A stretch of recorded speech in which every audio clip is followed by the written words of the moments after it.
Est-ce que vous avez déjà eu envie de fusionner avec la nature? C'est une des grandes thématiques de Jean Giono, l'écrivain provençal qui a décrit comme personne la beauté et la violence de la nature, aussi bien que celle des hommes. Pour lui, la fusion de l'homme et de la nature peut se faire de plusieurs façons et elle est nécessaire. Parce que la ville déshumanise l'homme. Ça, c'est une mise en garde de Jean Giono qui date d'il y a près d'un siècle. La ville, c'est le condensé de la modernité, dans ce cas-là de plus déshumanisant. Pour Giono. Donc les hommes, les femmes, les êtres de la ville perdent leur nature, ils sont dénaturés, ils perdent le contact avec la terre parce qu'ils marchent sur les pavés ou sur l'asphalte, mais il part déjà de la ville dans un texte de Solitude de la Pitié qui s'intitule Destruction de Paris, où il imagine des lianes qui détruisent l'obélisque, qui tordent la tour Eiffel, il imagine des sangliers qui sortent des cavernes du métro. Donc il y a toute une représentation poétique de la ville pour en dénoncer l'horreur. Mais l'horreur, c'est du fait de cette coupure avec le monde vivant. Pour l'écrivain né à Manosque à la fin du 19e, il faut que le citadin se révolte pour retrouver son ancienne condition, celle de paysan. Parce que chez Giono, seuls les paysans représentent l'harmonie parfaite de l'homme et de la nature, à tel point qu'il les compare à des arbres. Nous sommes, nous, des hommes qui tirons toute notre vie de notre terre. Et ainsi, nous pouvons dire que nous sommes comme des arbres, plus spirituels si l'on veut, mais de même nature. Giono voit dans la figure du paysan l'individu libre, celui qui ne se soumet à aucune autre grandeur que la grandeur naturelle, que la grandeur du monde. Donc il a une forme de pureté qui tient à cette place intermédiaire entre l'humanité et le monde vivant, ce qu'a perdu de vue le reste de l'humanité.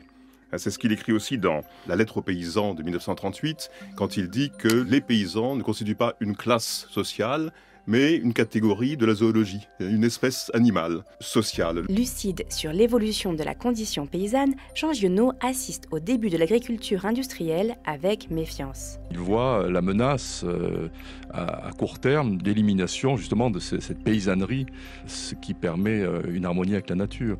Et là, Giono est allé quand même assez loin, et ce qui fait qu'il est considéré effectivement aujourd'hui par certains comme un précurseur. Si vous n'avez pas prévu de devenir agriculteur, il y a quand même d'autres moyens pour se rapprocher de la nature. Pour Giono, fondamentalement, le rapport à la nature, il se construit dans les mots et dans l'écriture. Dans le fond, il a passé beaucoup plus de temps devant sa feuille et avec sa plume à la main. C'est là qu'il réalise effectivement cette fusion rêvée avec la nature, cette profusion d'images extraordinaires qui mélangent les règnes, l'animal, le végétal, le minéral, etc. La pluie pendait sous la bise comme les longs poils sous le ventre des boucs. Elle chantait dans les arbres. Elle allait en silence à travers les larges pâturages. Alors arrivait le soleil, un soleil épais et de triple couleur, plus roux que du poil de renard. Et là encore, si vous ne vous sentez pas l'âme d'un écrivain, Jean Giono vous propose un autre moyen de vous rapprocher de la nature.